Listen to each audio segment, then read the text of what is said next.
महाविकास आघाडीचा घटक पक्ष असलेला काँग्रेस पक्ष, या काँग्रेस पक्षाला रायगडमध्ये विश्वासात घेतले जाते का? खासदार सुनील तटकरे यांनी नुकत्याच झालेल्या एका सभेमध्ये तुमचं कौतुक केलं, तुम्हाला मुलगी देखील मानलं व पुढील वाटचालीसाठी सहकार्य करेन असे देखील सांगितले. पण नुकताच काँग्रेस पक्षातील 3 माजी नगराध्यक्षांनी राष्ट्रवादी काँग्रेस पक्षामध्ये प्रवेश केला आहे. तर तटकरे यांची बोलणी आणि करणी यामध्ये फरक वाटतो का? महाड विधानसभा मतदारसंघातून स्नेहल माणिकराव जगताप आमदारकीसाठी निवडणूक लढवणार का? कुठेतरी त्यांची ती शक्ती आपल्या पाठीशी आहे असं मला आवर्जून वाटतं. त्यामुळे कुठलंही काम करायचं असलं की ज्यावेळेला तो एक सेकंड थॉट येतो की आता जर का पप्पा असते तर त्यांनी काय केलं असतं.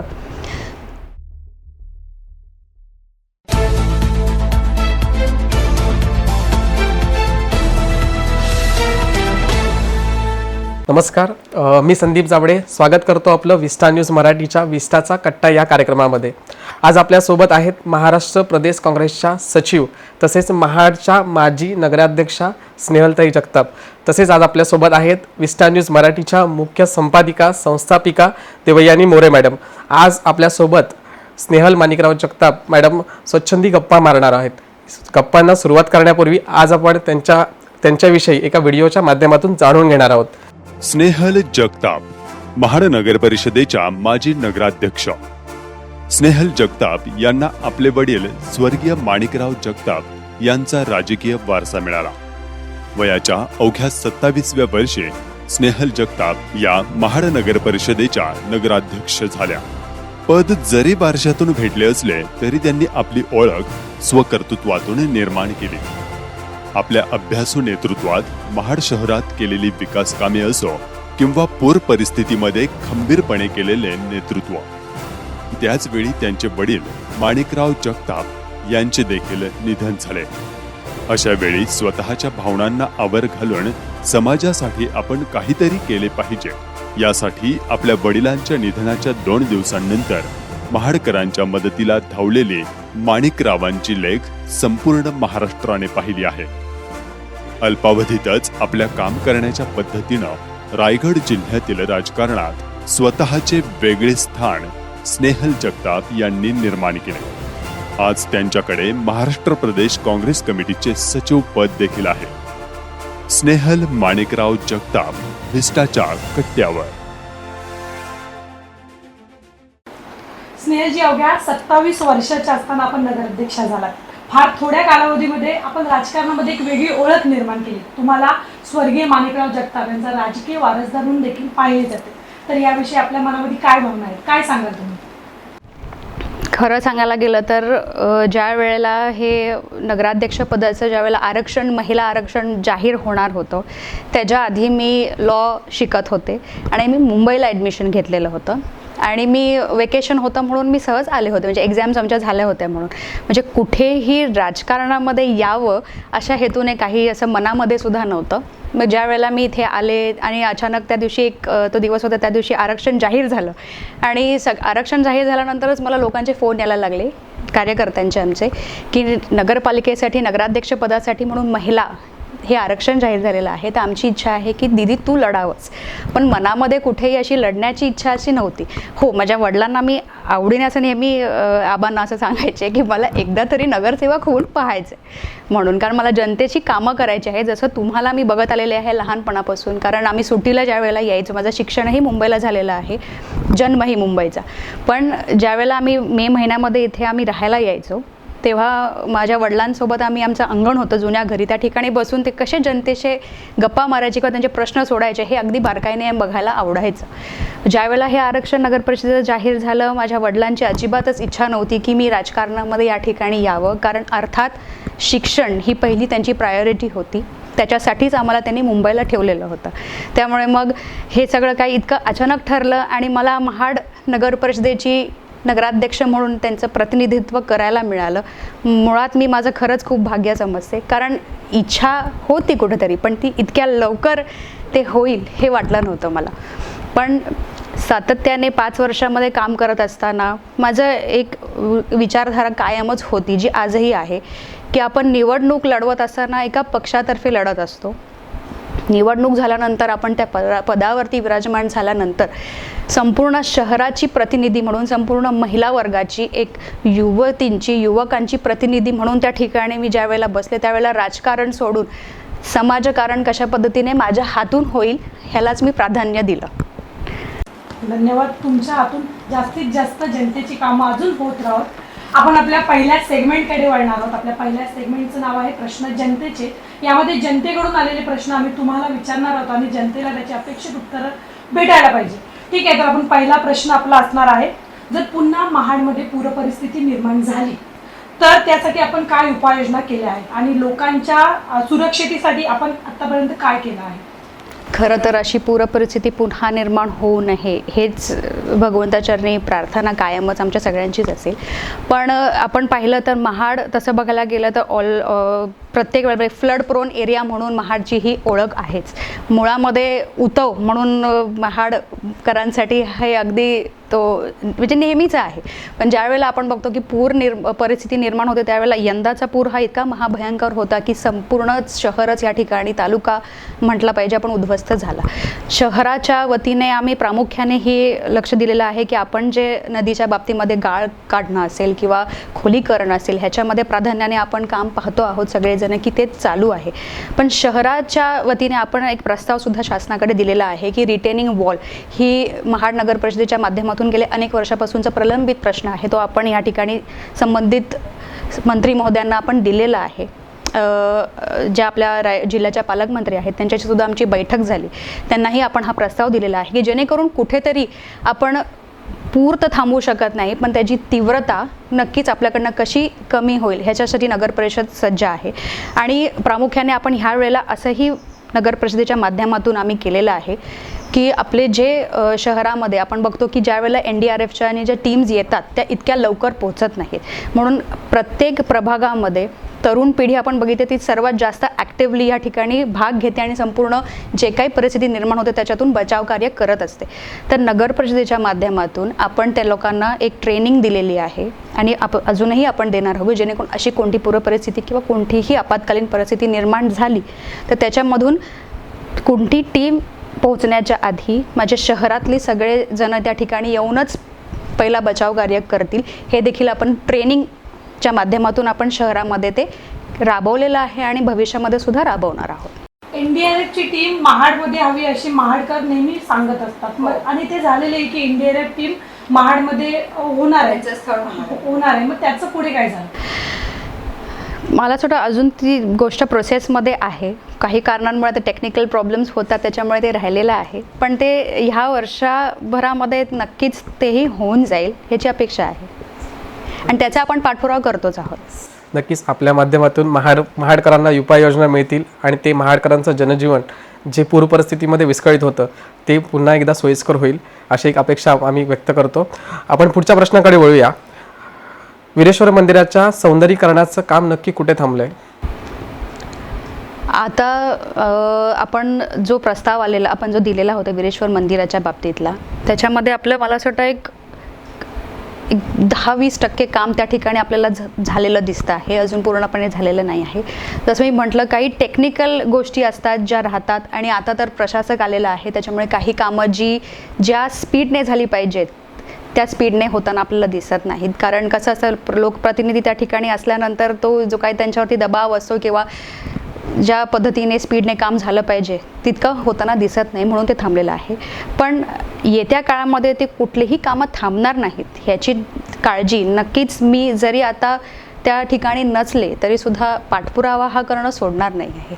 मागील 5 वर्षामध्ये मग हे कामाला त्याच्या प्रगती का नाही, म्हणजे जोरामध्ये कामं का नाही? कारण ज्या वेळेला आम्ही 2019 साली ज्या वेळेला हा प्रस्ताव आम्ही राज्य सरकारकडे दरबारी पाठवला त्याच्यानंतरच आपल्याला माहिती आहे कोविडचे 2 वर्ष आपले ज्याच्यामध्ये गेले. मग ज्या काही आमच्या ज्या प्रोसेसेस असतील म्हणजे टेंडर प्रोसेस असेल किंवा या सगळ्याच गोष्टी थांबल्या आणि नंतरचा जो काळ होता तो म्हणजे आमच्या कार्यकालातलं तो शेवटचं ते वर्ष होतं. त्याच्यामुळे तेवढी फास्ट प्रोसेस होऊ शकली नाही. पण जितकं शक्य होतं तितकं आपण ते सगळे प्रोसिजर्स करून ठेवलेले आहेत. आता फक्त आपल्याला त्या ठिकाणी काम होताना दिसणार आहे, बाकी कुठे असं काम राहिलेलं नाही आहे. तर आपण पुढच्या प्रश्नाकडे जाऊया. आपला पुढचा प्रश्न असणार आहे ITI मागील बागेची दुरवस्था आहे, दुरवस्था झाली आहे, त्याचं सुशोभीकरणाचं काम कधी होणार आहे? ते गार्डन खूप जुनं गार्डन असं मानलं जायचं आणि त्या ठिकाणी नंतरची झालेली अवस्था, मला असं वाटतं नंतर मला वाटतं तिथे त्यावेळेला एक PM रूम होती म्हणून त्या ठिकाणी लहान मुलं जायला घाबरायचे, तिथे पालक घेऊन जायला घाबरायचे, अशा काही गोष्टींमुळे नंतर ते राहिलं. पण आत्ताचा आपला जो प्रस्ताव आपण तयार केलेला आहे त्याच्यामध्ये बटरफ्लाय गार्डन म्हणून हे जे माझं नगरपालिकेकडनं आम्ही प्रस्ताव ऑलरेडी दिलेला आहे तो आता थांबलेला आहे, जसं मी तुम्हाला म्हटलं, कारण प्रशासक आलेला आहे त्यामुळे आमच्या प्रोसेस अजून ती पुढे गेलेली नाही. पण आपण त्याच्यामध्ये असं केलं की सुशोभीकरण आपण त्या संपूर्ण गार्डनचं त्या ठिकाणी करणार आहोत. स्वर्गीय आबासाहेबांचं तिकडे स्वप्न होतं की त्याला लागून जी नदी आहे आपली ती त्या ठिकाणी आपण एक बोटिंग क्लब चालू करायचं, ते सर्वस्वी नगरपरिषदेच्या मालकीचं असणार, हे देखील भविष्यात त्यांचं स्वप्न होतं आणि नक्कीच ते येत्या काळामध्ये सुद्धा आम्ही पूर्ण करू. नक्कीच आबांचं स्वप्न आपण पूर्ण कराल ही अपेक्षा मी व्यक्त करतो. पुढच्या प्रश्नाकडे वळूया. महाडमध्ये जी पूरपरिस्थिती निर्माण झाली होती आणि त्यानंतर आबांचं दुःखद निधन झालं आणि त्यानंतर देखील आपण महाडकरांच्या सेवेसाठी अगदी आबांच्या निधनाच्या दुसऱ्याच दिवशी आपण महाड नगर परिषदेमध्ये गेलात, महाडच्या पूरपरिस्थितीची पाहणी केलीत आणि ही गोष्ट जी आहे ती संपूर्ण महाराष्ट्रावर सर्वत्र पसरली. सर्वांनी तुमची प्रशंसा देखील केली. पण त्यावेळेस फिरत असताना, त्यावेळेस लोकांच्या प्रश्नांना सामोरं जात असताना आपल्या मनामध्ये काय भावना होत्या, काय सांगाल? जसं मी म्हटलं ना की कुठली घटना घडायची असते ती घडून जाते, पण त्याच्यामध्ये ज्या दोन्ही घटना इतक्या अचानक घडल्या की एकीकडे वडिलांचं निधन आणि त्याचबरोबर महाडमध्ये उद्भवलेली पूर परिस्थिती, तर ज्या वेळेला त्याला सामोरं जात असताना मनामध्ये एकच गोष्ट आली की आज जर का आबा असते तर नक्कीचपणे जर का अशी कुठली घटना जर का घडली असती तर त्यांनी प्राधान्य हे आपल्या जनतेला दिलं असतं. त्यामुळे आपलं कर्तव्य हे कायमच सर्वश्रेष्ठ आहे हे ज्यांनी मला पावलोपावली सांगितलेलं आहे. आज तोच विचार मनामध्ये ठेवून मी दुसऱ्याच दिवशी महाडकरांच्या सेवेसाठी बाहेर पडले. कारण मी म्हटलं ना की मी एक नगराध्यक्ष म्हणून नाही, कारण ज्यावेळेला आपण एखादी जबाबदारी स्वीकारतो त्यावेळेला त्या जबाबदारीबरोबरच ते पद हे शोभेचं नसून इतकं मोठं जबाबदारीचं पद आहे की संपूर्ण महाड शहर किंवा त्यातली ती जी आज महिला ते सहन करत होती किंवा जी मुलगी किंवा काय अनेक असे कुटुंब त्या ठिकाणी ज्या त्रासाला सहन करत होते, आज ते सगळं काही मी जवळून मीच असल्यासारखे किंवा माझ्याच घरामध्ये ते झाल्यासारखं आपण ज्या वेळेला मैदानात उतरतो त्याच वेळेला लोकांची जी काही मनातल्या गोष्टी असतील किंवा जे अडचणी असतील त्याच वेळेला आपण ते जाणून घेऊ शकतो. या भावनेतनं मी त्या ठिकाणी दुसऱ्याच दिवशी कामाला सुरुवात केली. आबांचे विचार आणि आबांची लोकांप्रती असलेली समर्पक भावना ही कायम तुमच्यामध्ये सुद्धा दिसत आलेली आहे आणि लोक त्यामुळे तुमच्यावर अधिकाधिक प्रेम करत आहेत. आपण आपल्या पुढच्या प्रश्नाकडे वळूयात. खासदार सुनील तटकरे यांनी नुकत्याच झालेल्या एका सभेमध्ये तुमचं कौतुक केलं, तुम्हाला मुलगी देखील मानली व पुढील वाटचालीसाठी सहकार्य करेल असे देखील सांगितले. पण नुकताच काँग्रेस पक्षातील 3 माजी नगराध्यक्षांनी राष्ट्रवादी काँग्रेस पक्षामध्ये प्रवेश केला आहे. तर तटकरे यांची बोलणी आणि करणी यामध्ये फरक पडतो का? कसं आहे की एकतर आपण एका डेमोक्रॅटिक देशात राहतो, प्रत्येकाचे विचार हे नक्कीच वेगळे असू शकतात. आता एखाद्याला जर का स्वतःचा विचार करून ज्यावेळेला आपण एखाद्याला वाटतं की आज आम्हाला दुसऱ्याचं नेतृत्व जर का त्या ठिकाणी स्वीकारायचं असेल तर मला वाटत नाही कुठे दुमत असणं गरजेचं आहे. आणि जर का आपण पाहिलं तर आदरणीय खासदार साहेबांचं आणि माझ्या वडिलांचं तसं बघायला गेलं तर हे आमच्या पूर्वीपासूनचं एक कौटुंबिक नातं होतं जे आजही आहे. मला वाटतं राजकारणामध्ये आपण ज्या वेळेला असतो त्यावेळेला मतभेद असू शकतात, मनभेद नाही. आणि ठीक आहे, काही कारणामुळे आता दोघेही मातब्बर त्या लेवलचे आहेत.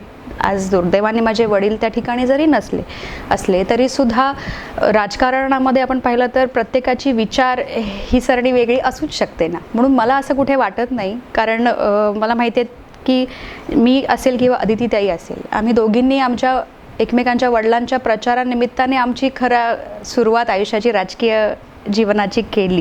त्यामुळे मी खरं तर ह्या गोष्टींकडे पाहताना फार लिबरल विचारांची आहे. मला या सगळ्या गोष्टी इतक्या अशा भावत नाहीत, कारण कसं आहे आपल्याला आपलं एक एम ठरलेलं असेल, आपल्याला जर का लोकांची सेवा करायची असेल तर बाकी गोष्टींमध्ये काय घडतं ह्याच्याकडे लक्ष न देता माझ्या लोकांपर्यंत प्रत्येक गोष्ट कशी आली पाहिजे ह्याचा विचार आपण केला तरच आपल्याला ह्या ठिकाणी बदल होताना दिसेल. आणि मला असं वाटतं ही जी आत्ताची पिढी आहे ती तितकी नक्कीच लिबरल आहे. जी आधीच्या पिढीसारखा किंवा तसा कुठला रोष मनामध्ये ठेवून किंवा अशा कुठल्या गोष्टी घेऊन काम करते असं मला तरी नाही वाटत. नक्कीच मॅडम. पुढच्या प्रश्नाकडे वळूया. खासदार सुनील तटकरे यांनी माणिकराव जगताप यांना दिलेले शब्द पाळले असं तुम्हाला वाटतं का? खरं सांगायचं तर कसं आहे की आपण पाहिलं तर डिलिमिटेशनमध्ये जो काही पूर्वीचा फक्त महाड पोलादपूर हा जो मतदारसंघ होता, डिलिमिटेशनमध्ये संबंधित जो नवीन मतदारसंघ आहे तो आदरणीय तटकरे साहेबांचा त्यावेळेचा मतदारसंघ तो आपल्याला जॉईन झाला. मुळामध्ये असलेली संपूर्ण जर का तो भाग बघितला त्यावेळेचा, तर तिथे राष्ट्रवादीचं पूर्णपणे वर्चस्व त्या ठिकाणी होतं, कारण अर्थात तो मतदारसंघ त्यांचा होता. पण कुठेतरी आपल्याला त्या काळामध्ये काम करायला किंवा त्या ठिकाणी पोहोचण्याची संधी फार कमी मिळाली. अपयश जर का कोणत्याही परिस्थितीमध्ये आलं तर आपणही आपल्यामध्ये आत्मचिंतन करणं गरजेचं आहे असं मला वाटतं. कारण आपणही काही ठिकाणी जर का कुठे कमी पडलेलो असेल तर सुद्धा आपल्याला काही ठिकाणी अपयश या ठिकाणी येतं. मेहनत करणं सोडायचं नाही, माझे वडील मला कायम सांगतात. कुठेतरी मेहनतीमध्ये ते कमी पडले असंही मी नाही म्हणत, पण इथे त्यांच्यामुळे हे झालेलं आहे असं कुठे मला वाटत नाही. महाड विधानसभा मतदारसंघातून स्नेहल माणिकराव जगताप आमदारकीसाठी निवडणूक लढवणार का? अर्थात माझ्या वडिलांचं राहिलेलं जे अधुरं स्वप्न आहे त्या बाबतीमध्ये नक्कीच ह्या वेळेला येत्या 2024च्या विधानसभेच्या निवडणुकीकरता निश्चितपणे मला त्या ठिकाणी माझ्या महाड विधानसभा मतदारसंघाचं प्रतिनिधित्व नेतृत्व करायला नक्कीच आवडेल. पुढच्या प्रश्नाकडे वळूया. रायगडमध्ये शिवसेना आमदार आणि पालकमंत्री यांच्यामध्ये जो श्रेयवाद सुरू आहे त्याबद्दल तुम्हाला काय वाटतं? आणि महाविकास आघाडीचा घटक पक्ष असलेला काँग्रेस पक्ष, या काँग्रेस पक्षाला रायगडमध्ये विश्वासात घेतले जाते का? यावर आपली काय प्रतिक्रिया आहे? मुळात आता श्रेयवादाच्या विषयावरती मी काही फारसं बोलत नाही, पण जसं मी म्हटलं ना की आत्ताची पिढी, जसं की आता आदरणीय पालकमंत्री ज्या आपल्या आहेत, आता त्या माझ्या म्हणजे आम्ही सेम वयाच्या आहोत, पण कसं होतं की आता आम्ही जे विचार करत असताना ते श्रेयवादाचा विषय कुठे येत नाही असं मला वाटतं. कारण आपण ज्या वेळेला काम करतो त्या पालकमंत्री म्हटलं तर त्या एका पक्षातून जरी आमदार असल्या तरीसुद्धा त्या संपूर्ण जिल्ह्याच्या पालकमंत्री आहेत. मला कुठे असं वाटत नाही की त्या बायस्ड असतील की कामाच्या बाबतीमध्ये. राहिला प्रश्न काँग्रेस पक्षाचा, तर जिल्ह्यामध्ये आपण पाहिलं तर महाड ही एकमेव नगरपरिषद आहे जी काँग्रेस पक्षाकडे आहे, जी गेले सातत्याने 25 वर्ष महाड नगरपरिषदेवरती आज या ठिकाणी काँग्रेस पक्षाचं वर्चस्व आहे. त्यामुळे निधीच्या बाबतीमध्ये कुठेही कमतरता मला या ठिकाणी दिसत नाही. आणि श्रेयवादाच्या बाबतीमध्ये मी फारसं त्याच्यामध्ये काही बोलू इच्छित नाही. पण घटक पक्ष तुम्ही आहात महाविकास आघाडीमध्ये, पण तुम्हाला इकडे विचारात घेतलं जातं? हो, अर्थात घेतलं जातं.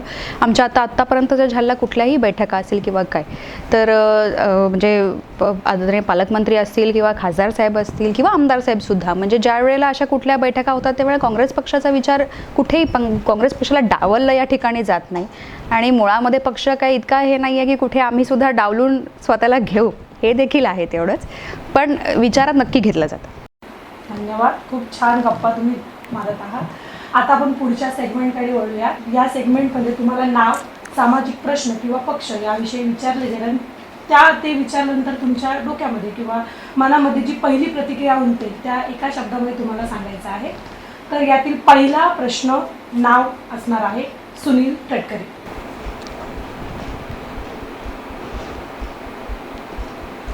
कोकणचे भाग्य विधाते. भरत गोगावले. रोकठोक, बेधडक. पुढचं आहे काँग्रेस. काँग्रेस हे भविष्य. स्वर्गवासी माणिकराव जगताप.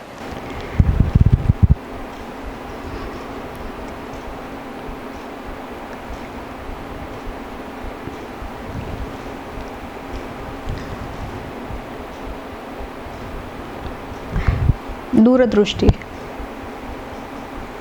घेऊया पुढचा प्रश्न. चौदार तळे. सत्याग्रह. राजकारण. मला असं वाटतं समाजकारण. तुमच्या मार्फत होईलच. पुढचं आहे आमदारकी. सामान्यांसाठी काम करण्याची संधी. पुढचं आहे महाड. विश्वच, कारण ज्याच्यामुळे खऱ्या अर्थाने माझ्या कारकिर्दीची सुरुवात झाली.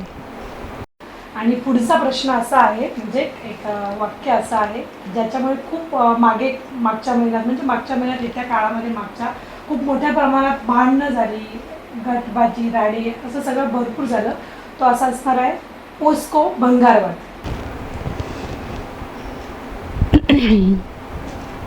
No comments. No comments. ठीक आहे, धन्यवाद मॅडम. स्नेहलजी आपल्यासोबत खूप छान प्रकारे संवाद साधत आहेत. आता आपण तिसऱ्या सेगमेंटकडे वळणार आहोत. तर तिसऱ्या सेगमेंटचं नाव आहे स्वच्छंदी गप्पा. राजकीय आणि सामाजिक प्रश्न तर आपण घेणारच आहोत, पण एक थोडासा वेगळा सेगमेंट आहे. आपल्याबद्दल जनतेला आपल्या वैयक्तिक जीवनाविषयी देखील जाणून घ्यायचं आहे. तर या सेगमेंटमध्ये आपण त्याविषयी चर्चा करणार आहोत. जसं की पहिला प्रश्न आहे, आपल्या शालेय जीवनातील प्रवास कसा होता? शाळेय जीवनातील काही आठवणी ज्या तुम्ही विसरू शकणार नाही? मी दादरच्या शारदाश्रम विद्या मंदिर ह्या हायस्कूलमध्ये शिकत होते.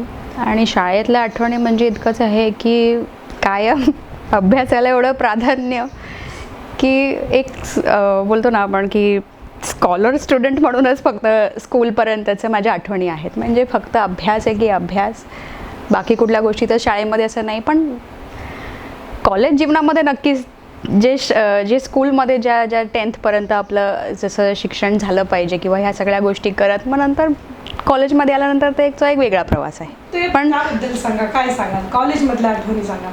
म्हणजे मला आठवतं की त्यावेळेला माझे वडील आमदार होते आणि आम्ही कॉलेजमध्ये त्या ठिकाणी कधी जर सायन्सची स्टुडंट असल्या कारणाने आता आम्हाला लेक्चर्स कंपल्सरी, पण त्याचबरोबर आम्हाला प्रॅक्टिकलसुद्धा कंपल्सरी. पण कधी असं व्हायचं की माझा जो स्कूलचा ग्रुप होता तोच आम्ही कॉलेजमध्ये सुद्धा एकत्र होतो. तो योगायोगच होता अगदी. आणि माझी स्कूलपासूनची एक बेस्ट फ्रेंड, त्याच्यामुळे आम्ही असं नेहमी म्हणायचो की आपण स्कूलमध्ये एकत्र आहोत, आपण कॉलेजमध्ये सुद्धा आपण एकत्रच जायचं, जे काही आपण कॉलेज चूज करू. मग त्यावेळेला सुद्धा असा योगायोग की आम्ही एकत्र होतो. पण असं आहे की प्रिन्सिपल आणि आबांचे रिलेशन्स इतके चांगले होते की एखाद दिवशी आम्ही असं ठरवलं की आम्ही कॉलेज बंक करणार, आम्ही त्या प्रॅक्टिकल्सला जाणार नाही. पण त्यांचे संबंध इतके चांगले असतात की माझे वडील नेहमी विचारायचे, गप्पा त्यांच्या चालायच्या. आणि त्याच दिवशी त्यांनी नेमका फोन करावं आणि माझ्याविषयी विचारावं आणि त्याच दिवशी मी प्रॅक्टिकल्सला नसावे. आणि त्यावेळेला मला असं वाटतं मी पहिल्यांदा आबांना खोटं बोलले असेल की ज्यांना मी म्हटलं की मी कॉलेजमध्येच आहे, त्यावेळी मला त्यांनी सांगितलं की तू कुठे आहेस हेही मला माहिती आहे म्हणून. म्हणजे हा एक असा गमतीचाच गोष्ट आहे. पण त्या व्यतिरिक्त अशा काही नाही आहे. कायमच अभ्यास म्हणून त्यांनी आम्हाला फोकस ठेवलं होतं की आपण मुंबईला शिक्षणासाठी तिथे आहोत, त्याच्यामुळे आपले मेन फोकस आणि प्रायोरिटी हे नेहमी शिक्षण राहिलं पाहिजे. कारण भविष्यामध्ये आपल्याला कोणत्याही पदावरती काम करायचं असलं तरीसुद्धा शिक्षणाला एवढं प्राधान्य द्यायचं की कुठल्याही बाबतीमध्ये आपण कमी पडता कामा नये. मला आठवतं ना की ऑफकोर्स आपण आता ज्या वेळेला आमदार असतो त्यावेळेला बॉडीगार्ड्स आणि असणं, मग त्यावेळेला वाटायचं खूप छान. पण कॉलेजमध्ये ज्या वेळेला एकदा ते ॲडमिशन घ्यायला आले होते त्यावेळेला ते सगळे बॉडीगार्ड्स आणि बघून मग आजूबाजूला फार वेगळ्या नजरेने त्या ठिकाणी त्यावेळेला पाहिलं गेलं. मग मला असं वाटलं की नाही, आपण सुद्धा एका सामान्य कुटुंबातलीच मुलगी आहोत, त्यामुळे आपण जर का अशा पद्धतीने गेलो तर उद्या आपल्याशी बोलायलाही कोण येणार नाही. त्यामुळे मी ह्या सगळ्या गोष्टी कधी माझे वडील आमदार आहेत म्हणून त्याच्या जीवावरती कुठल्या गोष्टी करण्याचा प्रयत्न केला नाही.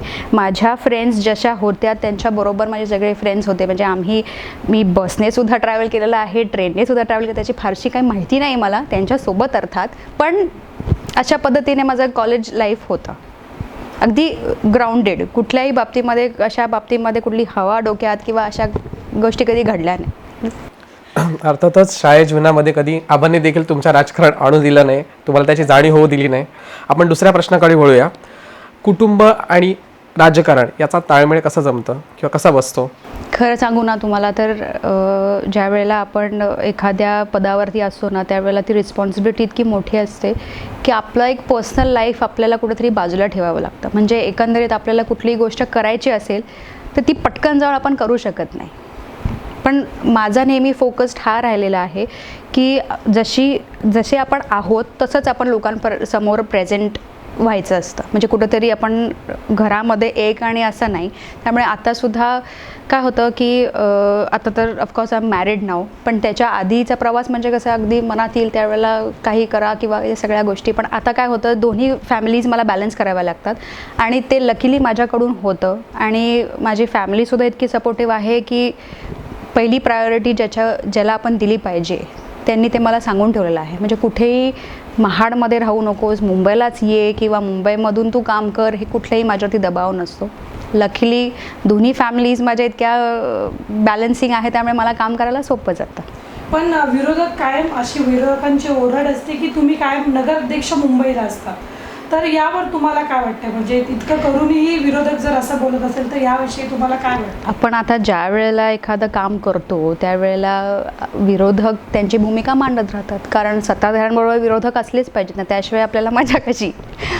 पण माझी काम करण्याची पद्धत अशी आहे की मी माझे संपूर्ण 5ही वर्ष आजही मी ज्या वेळेला इथे आहे त्यावेळेला मी लोकांमध्ये माझा संपर्क ठेवणं असेल किंवा आजही माझ्या शहरामध्ये अडचणी निर्माण झाल्या असल्या, प्रशासक आलं असलं तरीसुद्धा, पण ते काम म्हणजे मला हे खरंच सांगायला आवडेल की मला असे रँडम कॉल्स येतात की दीदी आम्ही ऑफिसला गेलो होतो पण तुम्ही नाही आहात, पण आमची कामं होत नाही आहेत, त्यामुळे तुम्ही सांगा. त्यामुळे प्रशासक आल्यापासून आमची कामं होतं. ज्या वेळेला हे मला ऐकायला मिळतं ना, त्यावेळेला नक्कीच कुठेतरी आपण चांगल्या पद्धतीने काम करतो ह्याची पोचपावती नक्कीच मिळते. आणि माझं नेहमीचंच हे असं असायचं, म्हणजे मला आबा नेहमी म्हणायचे की आपण मिळालेली संधीचा वापर कसा करतो, की आपण त्या पदावरती नसतानासुद्धा लोकांना आपली आठवण येणं आणि आपल्या कामाचा केलेला गौरव किंवा त्याची जर का त्या ठिकाणी बोलणं जरी झालं तरीसुद्धा आपण खूप काही मिळवलं, ह्याचा अर्थ असा असतो. त्यामुळे मला वाटत नाही की जेव्हा मी मुंबईला असते त्यावेळेला मी मुंबईला असते तेव्हा मी सगळ्यांना सांगूनच जाते की मी त्यावेळेला अवेलेबल नसणारच आहे म्हणून. आणि हा पर्सनल भाग राहिला, म्हणजे काम थांबलं नाही पाहिजे, ही प्रायोरिटी आहे. आपण कुठे आहात काय आहात त्याच्यापेक्षा काम थांबलं नाही पाहिजे, हे प्रामुख्याने माझ्याकडून नेहमी होत आलेलं आहे. नक्कीच आपण आपल्या कर्तव्याला आणि कामाला फर्स्ट प्रायोरिटी देतात. त्याचं आपण उदाहरण किंवा त्याचं ज्वलंत उदाहरण पूर परिस्थितीचं देखील आहे. पुढच्या प्रश्नाकडे वळूया. आबांचे असे कोणते स्वप्न आहेत जे आपल्याला पूर्ण करावेसे वाटते? असंख्य त्यांचे स्वप्न आहेत. पहिली गोष्ट तर महाड नगर परिषदेची आपली जी इमारत आहे, जी आपण त्यांचं ते खूप मोठं स्वप्न होतं की स्वतःच्या मालकीचं त्या ठिकाणी एक आपली इमारत असणं. म्हणजे मला हे खरं सांगायला आवडेल की स्वर्गीय अण्णासाहेब सावंत ह्यांनी हे त्यांचं हे स्वप्न होतं आणि ते नेहमी आबांना हे सांगायचे की आपली नगरपरिषदेची एक वास्तू अशी असावी की संपूर्ण महाराष्ट्रामधून ती वास्तू बघायला ज्या ठिकाणी आले पाहिजे की कशा पद्धतीचं महाड हे फक्त तशा पद्धतीचं हिस्टॉरिक न राहता चांगल्या पद्धतीचे वास्तूसुद्धा त्या ठिकाणी नगरपरिषदेच्या माध्यमातून होणं. आणि कुठेतरी मला खरंच खूप त्याचं समाधान आहे की माझ्या हातून ते झालं. त्यामुळे त्यांचं मुख्य स्वप्न तर ती इमारत होती. आणि येत्या काळामध्ये शहराप्रती आणि तालुक्याप्रती त्यांनी जे अजून असंख्य स्वप्न पाहिलेले होते, खास करून MIDC मध्ये चांगल्या पद्धतीच्या इंडस्ट्रीज येणं. मला ते नेहमी सांगायचे की पूर्वीच्या काळामध्ये असं होतं की ITI त्यावेळेला सुरुवात जेव्हा झाली आपल्याकडे, आणि आपल्याकडे प्रामुख्याने केमिकल इंडस्ट्रीज आहेत, मग त्याच्यामध्ये नॉर्म्स चेंज होत गेले की कशासाठी मग मुलं त्या ठिकाणी ॲडमिशन घेत गेले, मग नंतर त्याची कॅटेगरी चेंज होऊन मग परत मग BSc असेल किंवा वॉटेवर. पण त्याच्यातून आता आपल्याला नोकरीसाठी सुद्धा मुलांना आपण बघतो की मला इतकं वाईट वाटतं की माझ्या नगर परिषदेमध्ये इतके रिझ्यूम्स आलेले आहेत की दीदी आम्हाला तुम्ही नगर परिषदेत तरी जॉब द्याल का. म्हणजे ही कुठेतरी एक खंत आहे. हे त्यांचं स्वप्न होतं की माझ्या जिल्ह्यामध्ये माझी मुलं ही शाळेतसुद्धा इथेच गेली पाहिजेत, इतकं इन्फ्रास्ट्रक्चर बेस्ट माझ्या जिल्ह्यामध्ये आलं पाहिजे, माझ्या तालुक्यामध्ये आलं पाहिजे. त्याचबरोबर ह्या ठिकाणी मेडिकल स्कूल आलं पाहिजे की जेणेकरून माझी मुलं ह्या ठिकाणीच डॉक्टर्ससुद्धा होऊन इथे मोठं हॉस्पिटल सुसज्ज झालं पाहिजे. हे प्रामुख्याचे त्यांचे जे स्वप्न आहेत हेच येत्या काळामध्ये भविष्यामध्ये पूर्ण जितके मला करता येतील प्राधान्याने तितके मी करण्याचा प्रयत्न करते. नक्कीच दीदी, तुम्हाला तुमची स्वप्न, आबांची स्वप्न पूर्ण करण्यासाठी खूप खूप शुभेच्छा देखील असतील. पुढचा प्रश्न असा आहे की एखादी अशी गोष्ट किंवा असा प्रसंग ज्यावेळेस तुम्हाला आबांची वेळोवेळी आठवण येते? दररोज. हे पण स्पेसिफिकली की कोणती अशी गोष्ट आहे ज्यावेळेस कोणता प्रसंग आला की पटकन तुम्हाला आबांची आठवण आहे की यावेळेस आबा असते तर कदाचित हा प्रश्न लगेच सुटला असता? असा विचार ॲक्च्युली मी बघायला तर डे टू डे लाईफमध्ये मला नेहमी येतो, पण मला माहिती नाही का, पण कदाचित आपण म्हणतो ना की कुठेतरी त्यांची ती शक्ती आपल्या पाठीशी आहे असं मला आवर्जून वाटतं. त्यामुळे कुठलंही काम करायचं असलं की ज्यावेळेला तो एक सेकंड थॉट येतो की आता जर का पप्पा असते तर त्यांनी काय केलं असतं, तर ती इन्स्टंट त्यावेळेला तो मला मार्गसुद्धा मिळतो की आपल्याला हे करावं लागेल म्हणून. मग कुठेतरी मला असं वाटतं ते जरी आपल्यासोबत नसले तरीसुद्धा बॅक ऑफ द माइंड किंवा आपल्यावरती ते अजूनही लक्ष ठेवून आहेत आणि आपल्याला ते काम करण्यासाठी मार्ग दाखवत आहेत.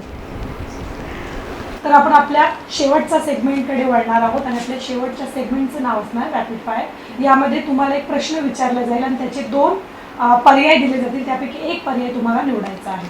तर पहिला प्रश्न असणार आहे, आपल्याला यापैकी काय व्हायला आवडेल? पुन्हा नगराध्यक्ष की आमदार? पुन्हा नगराध्यक्ष. सदीपच्या तुम्हाला खूप खूप, पण आमदार म्हणूनही लोकांना तुम्हाला बघायला आवडेल. आबासाहेबांचं स्वप्न आहे. स्वप्न आहे ते. आता येणारी निवडणूक नगराध्यक्ष पदाची आहे ना, त्यामुळे उत्तर तेच दिलं पाहिजे ना मी, म्हणून ते सवय सूचकता. अर्थात ना. तर त्याच्यानंतर तुम्ही विचारलं तर मग मी तेच उत्तर देईन. ठीक आहे, पुढचा प्रश्न विचारते. पुढचा प्रश्न आहे, राजकीय जीवनात दोघांपैकी कोणत्या राजकीय नेत्याच्या शब्दावर तुम्ही जास्त विश्वास ठेवाल? आमदार भरत गोगावले की खासदार सुनील तटकरे? प्रामुख्याने स्वर्गीय आबासाहेबांचे विचार आणि त्याचबरोबर महाविकास आघाडी आहे, त्याच्यामुळे दोन्हीही नेते. पुढचा प्रश्न आहे की विधानसभा निवडणुकीमध्ये महाड विधानसभेमध्ये आपण राष्ट्रवादी सोबत युती करणार का? विधानसभेला अजून घाई नाही, अजून वेळ आहे. हो की नाही? स्वप्न आहे आमदार बनण्याचं. स्वप्न नक्कीच आहे. साकार करायचं आहे. त्यावेळेला त्याचं उत्तर, योग्य वेळेला त्याचं उत्तर नक्कीच देऊ. महाडमध्ये आलेल्या पुरामध्ये 14 तळ्याचे जे शुद्धीकरण करण्यात आले ते नक्की कोणामुळे? शिवसेना, काँग्रेस की राष्ट्रवादी काँग्रेस? महाविकास आघाडीमुळे. महाड नगर परिषदेमध्ये भारतीय राष्ट्रीय काँग्रेस पक्ष हा जर स्वबळावर लढला तर एकाती सत्ता येईल असं तुम्हाला वाटतं का? नाही, डेफिनेटली. माजी नगराध्यक्ष, आता मागच्याच आठवड्यामध्ये काँग्रेस पक्षाच्या 3 माजी नगराध्यक्षांनी राष्ट्रवादी काँग्रेस पक्षामध्ये प्रवेश केला. तर या प्रवेश केलेल्या नगराध्यक्षांमुळे काँग्रेसचं नगर परिषदेमध्ये असणारं संख्याबळ कमी होईल असं तुम्हाला वाटतं का? असं मला नाही वाटत. कारण कसं आहे, आपण केलेली 5 वर्षाची कामं, प्रत्येक प्रभागामध्ये झालेली कामं, त्या आधारे त्या ठिकाणी त्यावेळेचं संख्याबळ निश्चित होईल ना. म्हणून कोणामुळे या ठिकाणी नुकसान होईल असं मला वाटत. संख्याबळ वाढेल का? डेफिनेटली. पुढचं असं आहे की महाराष्ट्र लेवलचा पण एक विचार केला तर महाविकास आघाडीवरून तुम्ही लढलात तर तुम्हाला फायदेशीर राहील की एक वेगवेगळं, म्हणजे येणाऱ्या फ्युचर आहे, भविष्यामध्ये काय होईल हे पक्षश्रेष्ठी ठरवतील. पण तुम्हाला काय वाटतं की महाविकास आघाडी म्हणून लढायला पाहिजे की एक सिंगल पक्ष, म्हणजे जसं मागच्या इलेक्शनला लढलं तसं? आता कसं आहे, भविष्यामध्ये आता विधानसभेच्या बाबतीमध्ये गणित काय असतील हे मी आता सांगू शकत नाही. कारण बघितलं आपण तर महाविकास आघाडी जरी म्हटलं तरी पण प्रत्येक ग्राउंड लेवलवरती प्रत्येकाचे विचार हे वेगळे आहेत, प्रत्येक पक्षाला घेऊन. अर्थात पण जिथे आज सेना आणि काँग्रेस आहे एक आमने सामने, काही ठिकाणी सेना राष्ट्रवादी आहे, काही ठिकाणी काँग्रेस राष्ट्रवादी आहे, भाजपसुद्धा आहे. तर ह्या परिस्थितीमध्ये भविष्यामध्ये ज्या घडामोडी घडतील त्याच्यावरनं त्या ठिकाणी निश्चित होईल. धन्यवाद मॅडम. तर आज आपल्यासोबत होत्या विस्टाचा कट्टा या कार्यक्रमामध्ये महाड नगर परिषदेच्या माजी नगराध्यक्षा स्नेहल माणिकराव जगताप. त्यांनी आज आपल्यासोबत स्वच्छंदी गप्पा मारल्या, प्रत्येक प्रश्नांना समर्पक उत्तरे देण्याचा प्रयत्न केला. मॅडम, तुम्हाला पुढच्या राजकीय जीवनासाठी, सामाजिक जीवनासाठी आणि तुमच्या सर्व भावी स्वप्नांसाठी विस्टा न्यूज मराठी या चॅनलकडून, आमच्या सर्व टीमकडून खूप खूप शुभेच्छा. धन्यवाद.